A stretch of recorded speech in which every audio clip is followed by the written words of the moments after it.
April জুড়ে টানা তাপপ্রবাহের পর চলতি মাসের প্রথম সপ্তাহ থেকে শুরু হয় বৃষ্টি, কমতে থাকে তাপপ্রবাহ। এরপর আবার প্রায় 3 দিন ধরে বাড়তে শুরু করেছে উত্তাপ। রোদের তেজের সঙ্গে পাল্লা দিয়ে বাড়ছে গরমের তীব্রতা। কোথাও যেন নেই স্বস্তির আভাস। বিপাকে গোটা দেশের মানুষ। গরমের সহ্য হয় না, পরন অস্থির করে আলাদা আমাকে যে গরমটা পড়ছে, এই গরমে আমরা একটা খ্যাপ মারলে আমাদের শরীরে শক্তি বল থাকতেছে না। তীব্র তাপ ধারণের কারণে আমাদের ক্লাস করতে সমস্যা হচ্ছে। গরম তো কিছুদিন আগে অনেক বেশি ছিল, মাঝখানে একটু কমে বৃষ্টি হয়ে আবার বেড়ে গেল। তো সেই যদি আবার বৃষ্টি হতো তাহলে আবার অনেকটা ভালো হতো, আমাদের জন্য স্বস্তি লাগতো।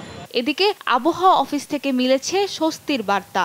এপ্রিল মাসের মতো মে মাসে দীর্ঘস্থায়ী তাপপ্রবাহ থাকবে না বলেই জানাচ্ছেন তারা। চলমান যে তাপপ্রবাহ, সেই তাপপ্রবাহ 17 তারিখ, কোথাও কোথাও 18 তারিখ পর্যন্ত অব্যাহত থাকবে।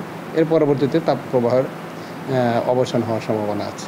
18 তারিখ থেকে দেশের উত্তর পূর্বের অংশের বিভিন্ন জেলায় বৃষ্টিপাতের সম্ভাবনা রয়েছে।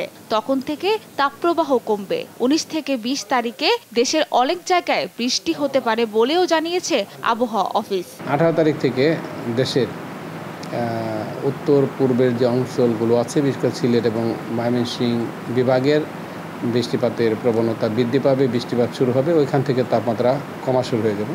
সবুজ মেরে কংক্রিটের নগর আর জলাধার ভরাট সহ প্রকৃতি বিরোধী কর্মকাণ্ড দিন দিন পৃথিবীর উষ্ণতাকে বাড়িয়ে দিচ্ছে বলেই মনে করছেন বিশেষজ্ঞরা। সাব্বিনা মজুমদার, দেশ টিভি, ঢাকা।